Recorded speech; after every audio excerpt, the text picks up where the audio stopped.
Hello दोस्तों, आप सभी का स्वागत है आपके अपने यूट्यूब चैनल जीके जीएस मस्ती 2.0 के एक बेहतरीन वीडियो में। आज हम लोग पढ़ने वाले हैं करंट अफेयर्स, और करंट अफेयर्स को बहुत अच्छी तरह से पढ़ेंगे। कुछ करंट अफेयर्स ऐसे होंगे जो आपको नहीं मालूम होगा, लेकिन आज इस वीडियो के माध्यम से आपको मालूम हो जाएगा। और मुझे आशा है कि आप लोग इस वीडियो को देखकर अति प्रसन्न हो जाएंगे, अति खुश हो जाएंगे। ठीक है, और अच्छा लगे तो कमेंट जरूर कीजिए। वर्ष 2022-23 में भारत द्वारा जीती गई क्रिकेट ट्रॉफियाँ, नीचे वो विजेता है और ऊपर में आप लोग समझ गए होंगे कि भारत जो है वो विजेता है। चलिए स्टार्ट करते हैं।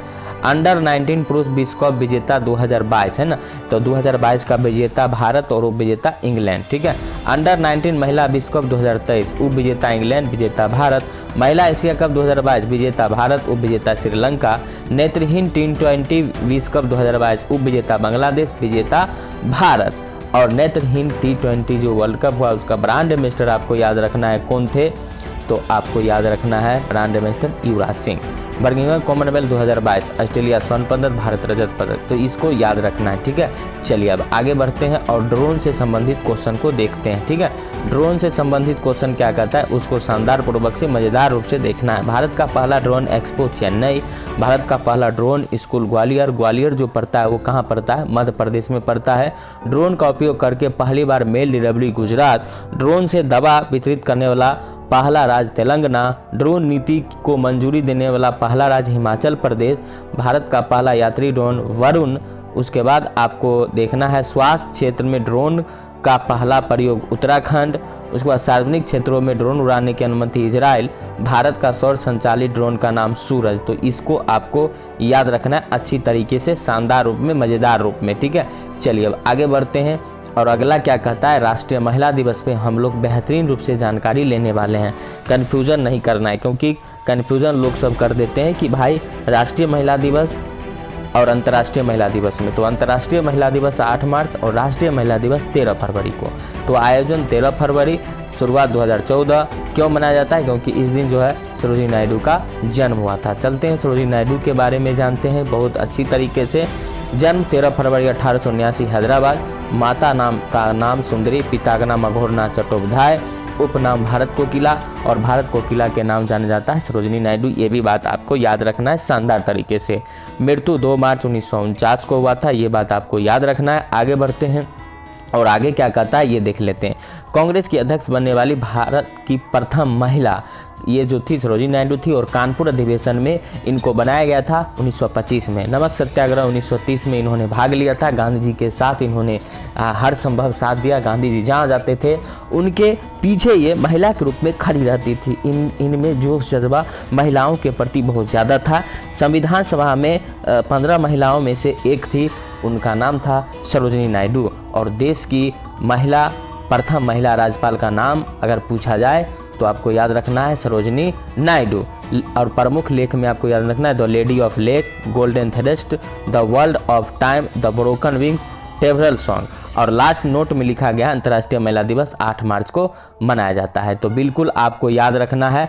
अब आगे बढ़िए और विश्व रेडियो दिवस के बारे में हम लोग जानते हैं। विश्व रेडियो दिवस आयोजन 13 फरवरी, शुरुआत 2012, संस्करण 12वां, थीम 2023 का रेडियो दिवस का था रेडियो और शांति।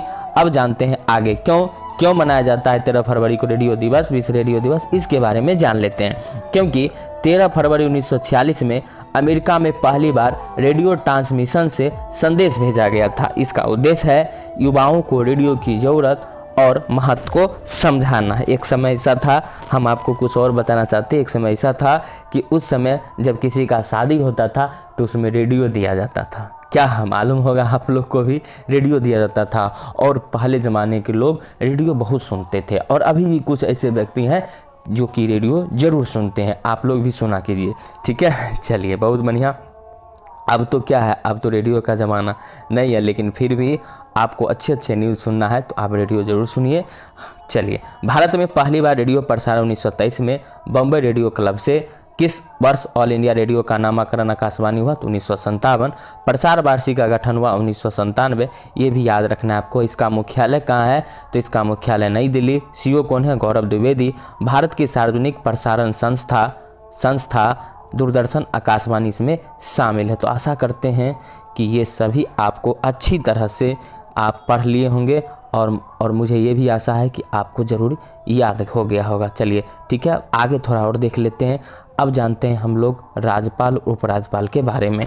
तो बी.डी. मिश्रा जो है वो उपराज्यपाल हैं लद्दाख की, ये बात आपको याद रखना है। ठीक है, केंद्र शासित प्रदेश लद्दाख है और लद्दाख के उपराज्यपाल हैं बी.डी. मिश्रा। और जहाँ भी केंद्र शासित प्रदेश होते हैं वहाँ कौन होते हैं? उपराज्यपाल होते हैं। अनुसुईया उइके मणिपुर के राज्यपाल, सी.पी. राधाकृष्णन झारखंड के राज्यपाल, रमेश बैस महाराष्ट्र के हैं, बी.वी. हरिचंद्र छत्तीसगढ़ के, लक्ष्मण आचार्य सिक्किम के। ठीक है, तो ये सारे चीज़ आपको याद रखना। अब आते हैं आपके बिहार के हैं राजेंद्र आलेरकर, याद रखना है, बिहार के हैं राजेंद्र आलेरकर।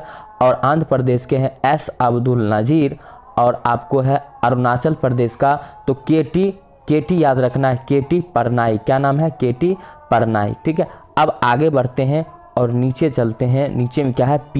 पी चौहान, यह है मेघालय के, गुलाब चंद्र काटारिया, यह है असम के।